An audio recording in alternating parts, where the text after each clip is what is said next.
Hey guys, another video by the Prime Avenger. I've got a video today to show you, and I will be showing you 5 quick tips on painting your Nerf gun. First tip I'm going to show you is that you've got to spend as much time as you need to do whenever you're customizing your Nerf gun. What I've seen is that when people have been trying to mod or paint a Nerf gun, they're like, oh, I've got to get this done. I want to get it done to show my friends. I really want to do this in a fast amount of time. But you've got to remember that you've got all the time in the world to do whatever you want. And sometimes if you rush something, you're not going to get all the detail that you want on it, and therefore it's not going to look as good as you want it to be.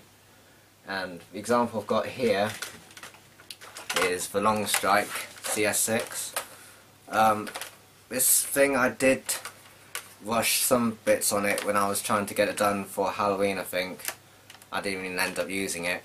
But this thing took me over a week.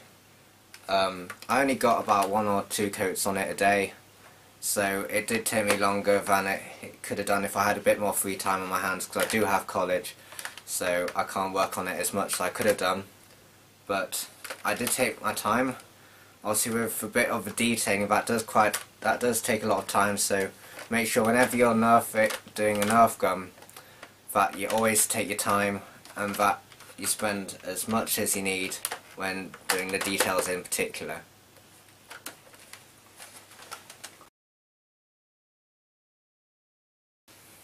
When you're spray painting a Nerf gun, some people might ask, how do you get the detailing, so the intricate detailing so well done on a Nerf gun?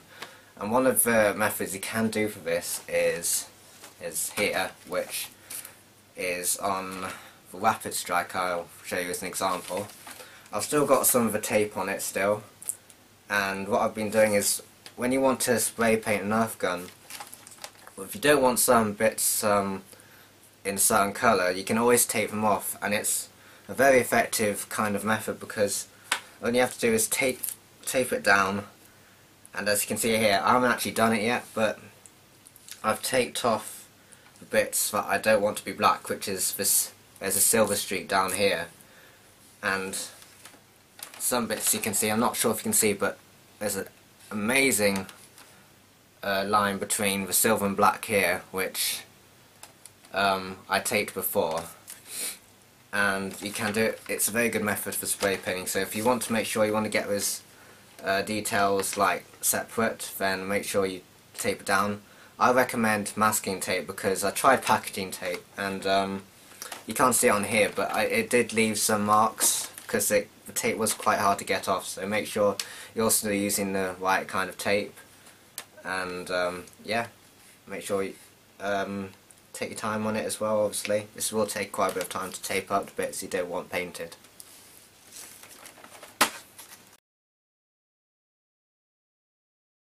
A painting method that I find really good for making sure that your Nerf gun or whatever you're trying to make it look like looks really realistic is by adding battle damage.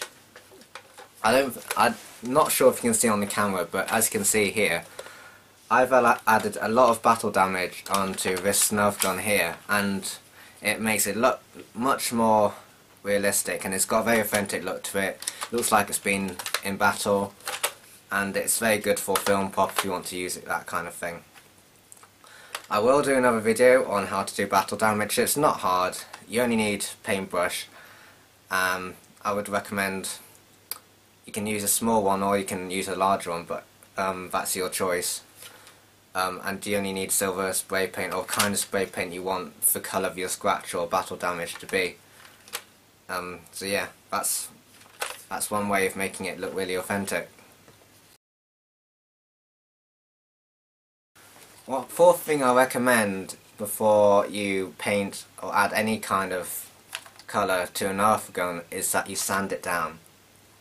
What this does is that it gives it more of that dullish look, more of that authentic, and you won't have the light shining off it, like the kind of plastic you have when you first buy a toy or anything like that. And as you can see here, hopefully, is that I don't think I sanded it all down when I painted this one, but you can see that the light's not shining off as much as it does when you actually have the actual normal plastic on it.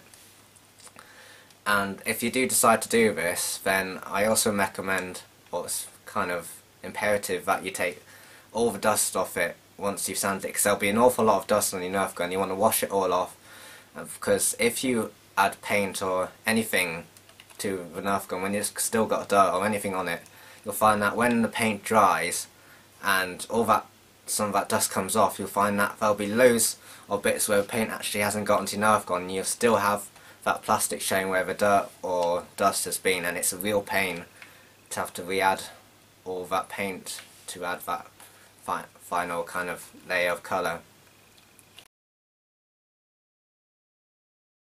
Fifth thing I'm going to give as a tip today is specifically on the modding part of doing a Nerf gun.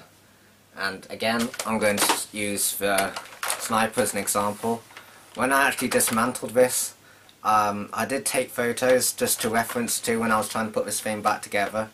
But if you do decide to dismantle a Nerf gun, you've got to make sure that you know where the pieces will go, because the intricate kind of design of having to put it all back together can be very complicated. And I spent about an hour trying to get one of the springs back in, I think, and it was a real pain. So make sure, although it does kind of sound simple, though people do forget to do this, make sure that you know where everything goes inside a Nerf gun, right? And yeah, you can also reference to other videos on YouTube. I have seen quite a few where people do show you how to get back the mechanisms all that together, but I wouldn't rely on just thinking that they're going to be on there when you dismantle the Nerf gun. So make sure you always got a way of getting it back together. So yeah, in the future I will try and get the battle damage video up, as said before. I will also be doing some tutorials on painting, modding Nerf guns and all that. And I will also be doing videos on the progress of my armor suits and the progress of the Thunderstrike series. So yeah, make sure to comment, subscribe and like, and if you have any constructive feedback, then please comment in the comment sections below. Thank you.